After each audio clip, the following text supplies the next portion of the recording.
नमस्कार विद्यार्थी मित्रांनो, भारतीय संविधानाच्या MCQ एपिसोड मध्ये आपल्या सर्वांचं मनपूर्वक स्वागत।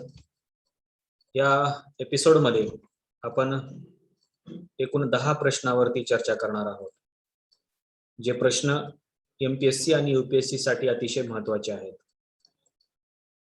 अतिशय बारकाईने काढलेल्या या प्रश्नांची उत्तरे आपल्याला चॅट बॉक्स मध्ये द्यायची आहेत आणि मग आपली उत्तर आल्यानंतर आपण योग्य उत्तराकडे वळणार आहोत किंवा आपण याला एक टेस्ट समजून देखील आपण आपली उत्तर चॅट बॉक्स मध्ये देऊ शकता। आपण या पहिल्या प्रश्नाकडे।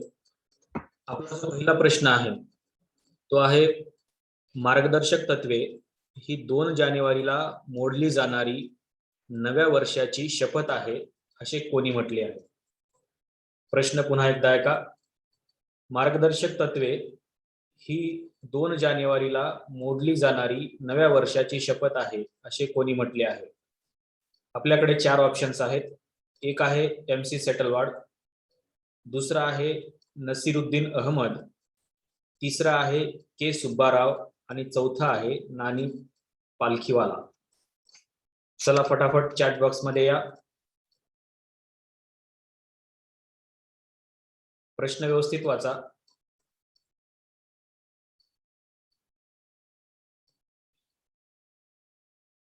एक, 3, 2, 2, 2, 2। आपल्या सर्वांचे जवळपास उत्तर हे योग्य आहेत। याचं जे उत्तर आहे ते योग्य उत्तर आहे नसीरुद्दीन अहमद। आपल्या बऱ्याच विद्यार्थ्यांनी त्याचं उत्तर अतिशय बरोबर दिलेलं आहे। आपण जाऊया दुसऱ्या प्रश्नाकडे। आपला दुसरा प्रश्न आहे, आपले सरकार मंत्रिमंडळाचे सरकार असणार आहे, ज्यात अधिकार हे मंत्र्याकडे आणि विधिमंडळाकडे असतात, राष्ट्रपतीकडे नव्हे असे कोणी म्हटले आहे? प्रश्न व्यवस्थित वाचून घ्या। आपले सरकार मंत्रिमंडळाचे सरकार असणार आहे, ज्यात अधिकार हे मंत्र्याकडे आणि विधिमंडळाकडे असतात, राष्ट्रपतीकडे नाही असे कोणी म्हटले आहे? ऑप्शन आहे डॉक्टर राजेंद्र प्रसाद, KM मुन्शी, महात्मा गांधी आणि पंडित जवाहरलाल नेहरू। अशी 4 ऑप्शन्स आपल्याकडे आहेत। चला फटाफट चॅट बॉक्स मध्ये या।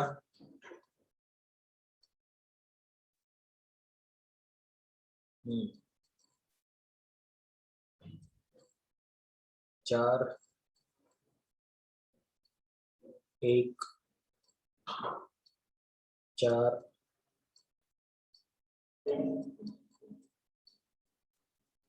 2, 1, 4। काही विद्यार्थ्यांनी अतिशय योग्य उत्तर दिलेलं आहे। आपले सरकार मंत्रिमंडळाचे सरकार असणार आहे, ज्यात अधिकार हे मंत्र्याकडे आणि विधिमंडळाकडे असतात, राष्ट्रपतीकडे नव्हे असं भारताचे पहिले पंतप्रधान पंडित जवाहरलाल नेहरू यांनी म्हटलेलं आहे। त्याच्यामुळं आपल्या ज्या या प्रश्नाचं उत्तर आहे ते योग्य उत्तर आहे ऑप्शन क्रमांक 4 पंडित जवाहरलाल नेहरू। आपण वळूया आपल्या तिसऱ्या प्रश्नाकडे। हा प्रश्न अतिशय महत्त्वाचा आहे, कारण याच्यावरती मागच्या 2-3 वर्षापासून खूप मोठ्या प्रमाणामध्ये चर्चा सुरू आहे। कलम 370 चा मसुदा कोणी तयार केला होता? आपल्या सगळ्यांना माहिती आहे की हे कलम 370 कशाच्या अनुषंगाने आहे, परंतु याचा मसुदा कोणी तयार केला होता हे उत्तर खूप महत्त्वाचं आहे।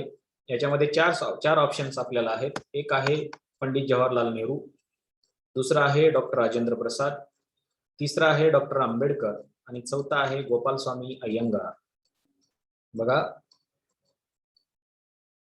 आपण डॉक्टर राजेंद्र प्रसाद हे घटना समितीचे अध्यक्ष होते। पंडित जवाहरलाल नेहरू हे भारताचे पहिले पंतप्रधान होते आणि डॉक्टर बाबासाहेब आंबेडकर हे संविधानाच्या मसुदा समितीचे अध्यक्ष होते. चला फटाफट चॅट बॉक्स मध्ये या. तर गोपालस्वामी अय्यंगार हे संविधान सभेचे सदस्य होते, घटना समितीचे सदस्य होते.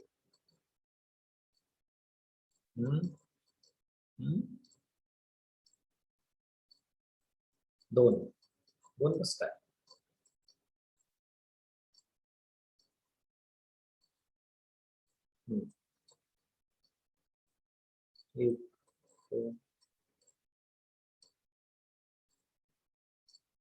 सगळ्यांची गफलत अशी होते की आपण भारतीय संविधानाचे शिल्पकार डॉक्टर बाबासाहेब आंबेडकरांना म्हणतो आणि ते मसुदा समितीचे अध्यक्षही होते. त्याच्यामुळं मसुदा कलम 370चा डॉक्टर बाबासाहेब आंबेडकरांनी तयार केला असावा असा आपण अंदाज बांधतो. पण कलम 370चा मसुदा हा डॉक्टर बाबासाहेब आंबेडकरांनी तयार केलेला नव्हता, हे आपण लक्षात घेतलं पाहिजे. कारण डॉक्टर बाबासाहेब आंबेडकरांनी कलम 370चा मसुदा तयार करण्यासाठी नकार दिलेला होता. त्यांना माहित होतं की भविष्यामध्ये हा जो प्रश्न आहे हा प्रश्न भारताची डोकेदुखी बनणार आहे. त्याच्यामुळं त्यांनी हा कलम 370चा मसुदा तयार करण्यासाठी नकार दिलेला होता. आणि म्हणून राजेंद्र प्रसाद आणि पंडित नेहरू यांनी ही जबाबदारी गोपालस्वामी अय्यंगार यांच्याकडे दिली होती. त्याच्यामुळे डॉक्टर बाबासाहेब आंबेडकरांनी कलम 370चा मसुदा तयार करण्यासाठी नकार दिल्यामुळे हा मसुदा गोपालस्वामी अय्यंगार यांनी तयार केला होता.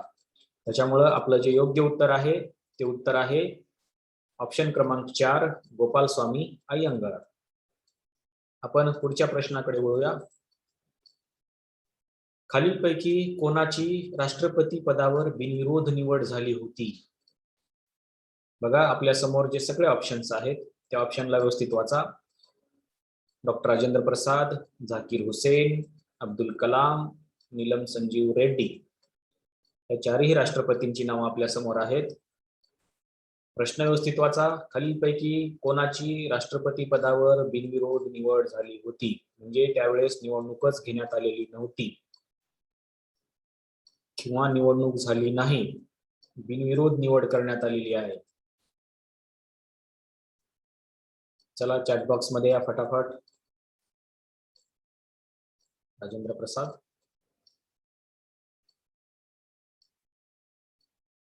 राजेंद्र प्रसाद 4. अच्छा 1 4. बऱ्याच जणांचं उत्तर 1 येते.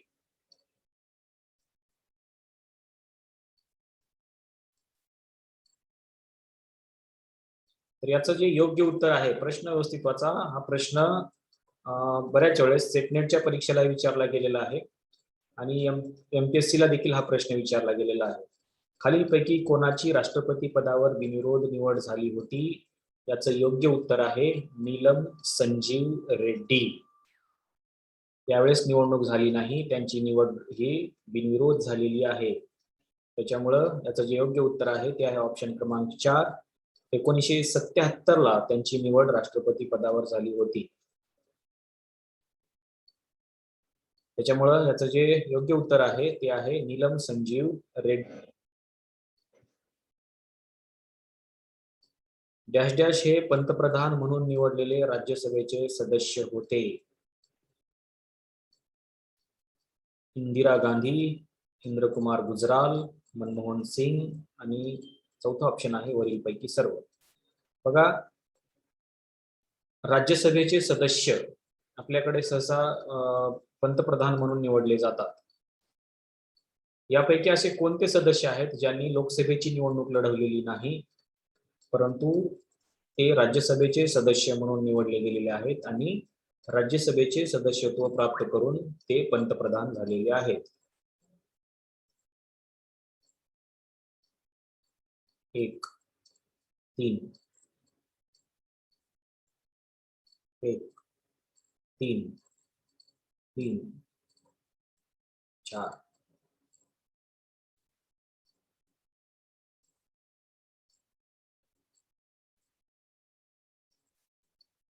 4 1 2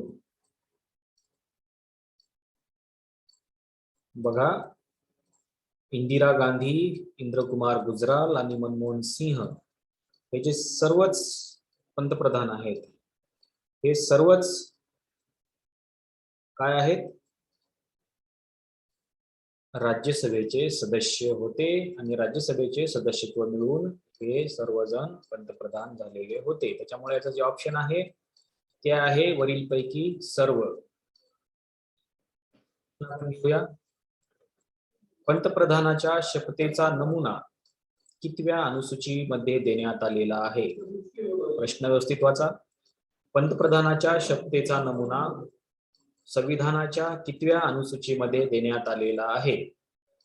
ऑप्शन आहे दुसऱ्या अनुसूचीमध्ये, दुसरा आहे तिसऱ्या अनुसूचीमध्ये, तिसरा आहे चौथ्या अनुसूचीमध्ये आणि चौथा आहे वरीलपैकी नाही. चला फटाफट. दुसऱ्या, तिसऱ्या. जवळपास हे सगळ्यांना उत्तर माहित असलं पाहिजे, कारण आपण पंतप्रधानाचा शपथविधी लाईव्ह बघत असतो, तेव्हा आपल्याला हे माहित असलं पाहिजे की हे कुठल्या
पंतप्रधानाच्या शपथेचा जो नमुना आहे तो कितव्या अनुसूचीमध्ये देण्यात आलेला आहे?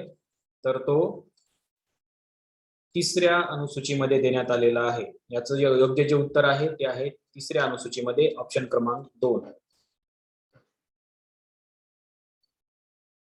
आंतरराज्यीय परिषद व राष्ट्रीय विकास परिषद यांचे खालीलपैकी कोण सदस्य असतात? प्रश्न पुन्हा एकदा व्यवस्थित वाचा.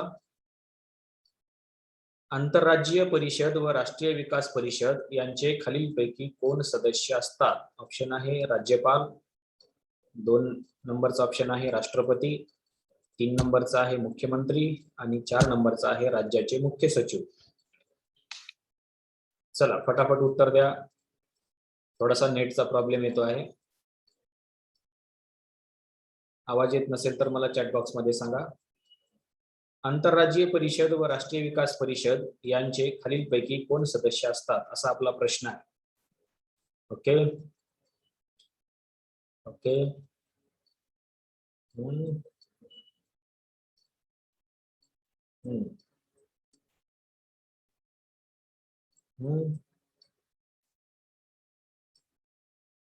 जवळपास 90% विद्यार्थ्यांचं उत्तर बरोबर आहे. आंतरराज्यीय परिषद व राष्ट्रीय विकास परिषद याचे खालीलपैकी कोण सदस्य असतात? याचं योग्य उत्तर आहे मुख्यमंत्री हे या परिषदेचे सदस्य असतात. त्याच्यामुळे याचं जे ऑप्शन आहे उत्तर योग्य आहे, योग्य उत्तर आहे ते आहे मुख्यमंत्री, ऑप्शन क्रमांक 3. महत्वाचा प्रश्न आहे, बऱ्याच वेळेस हा विचारला गेलेला आहे. डॅश डॅश हे भारतीय राज्यघटनेचे उगमस्थान आहे. प्रश्न छोटा आहे पण खूप महत्वाचा प्रश्न आहे. डॅश डॅश हे भारतीय राज्यघटनेचे उगमस्थान आहे. ऑप्शन आहे आम्ही भारताचे लोक. 2 धर्मनिरपेक्षता. 1 व्यक्ती एक मत एक मूल्य. समता स्वातंत्र्य बंधुता.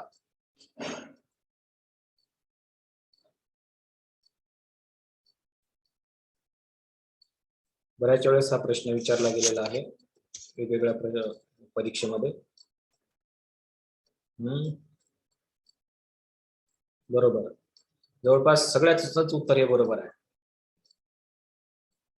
तर भारतीय राज्यघटनेचं जे उगमस्थान आहे ते आहे भारताचं प्रिॲम्बल, ज्याच्यामध्ये पहिलंच वाक्य असं म्हटलेलं आहे की आम्ही भारताचे लोक. म्हणजे भारताची जनता हे भारतीय राज्यघटनेचं काय आहे, उगमस्थान आहे. त्याच्यामुळे याचं जे योग्य उत्तर आहे ते आहे ऑप्शन क्रमांक 1. मधला आपला हा शेवटचा प्रश्न. हा प्रश्न वाचा. राज्य शासनाचा प्रमुख प्रवक्ता कोण असतो? राज्य शासनाचा प्रमुख प्रवक्ता कोण असतो? आपल्याला वेगवेगळ्या पक्षांचे प्रवक्ते माहित असतात, परंतु राज्य शासनाचा प्रमुख प्रवक्ता कोण असतो? ऑप्शन आहे राज्याचा मुख्य सचिव, राज्याचा महाधिवक्ता. काही जणांनी तर उत्तर द्यायला सुरुवात केलेली आहे. राज्याचे राज्यपाल, राज्याचे मुख्यमंत्री. तर याचं जे योग्य उत्तर आहे ते आहे ऑप्शन क्रमांक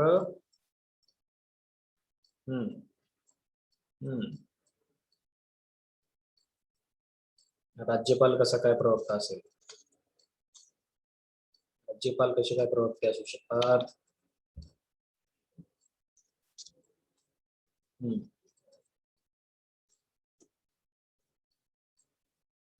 राज्याचे मुख्यमंत्री हे राज्य शासनाचे प्रमुख प्रवक्ते असतात. त्याच्यामुळं याचं जे योग्य उत्तर आहे ते आहे राज्याचे मुख्यमंत्री, ऑप्शन क्रमांक 4. या सत्रामधला आपला हा शेवटचा प्रश्न. मार्गदर्शक तत्वे म्हणजे भावभावनांची कचरा पेटीच आहे असे कोणी म्हटले आहे? एक स्टेटमेंट आहे. मार्गदर्शक तत्वे म्हणजे भावभावनांची कचरा पेटीच आहे, हे स्टेटमेंट कोणाचं आहे? सरदार पटेल, BN राव, TT कृष्णमाचारी. चौथा ऑप्शन आहे वरीलपैकी नाही. चला योग्य उत्तराकडे या. मार्गदर्शक तत्वे म्हणजे भावभावनांची कचरा पेटीच आहे. 3 2 3 3 3 2 4 3. काही जण जास्त 3 वरच भर आहे म्हणून सगळे 3च असं म्हणताय का?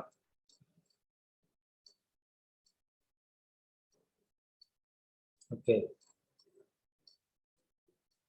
बरोबर आहे. याचं जे योग्य उत्तर आहे ते आहे ऑप्शन क्रमांक 3. मार्गदर्शक तत्वे म्हणजे भावभावनांची कचरा पेटीच आहे, हे स्टेटमेंट आहे TT कृष्णमाचारी यांचं. तर आजचे जे 10 प्रश्न आहेत ते आपण या ठिकाणी बघितलेले आहेत. अशीच सिरीज घेऊन आपण पुन्हा भेटणार आहोत. आपल्याला जर अशी सिरीज ही आवडत असेल तर या चॅनलला सबस्क्राईब करा. या सिरीजची लिंक आपल्या मित्रांना शेअर करा आणि जास्तीत जास्त मित्रांना याच्यामध्ये सहभागी होण्यासाठी सांगा. म्हणून या चॅनलला सबस्क्राईब करा, लाईक करा आणि आपल्या मित्रांना शेअर करायला विसरू नका. पुन्हा भेटूया अशाच एका वेगळ्या सिरीज मध्ये. आपल्या सर्वांचं मनपूर्वक आभार आणि धन्यवाद.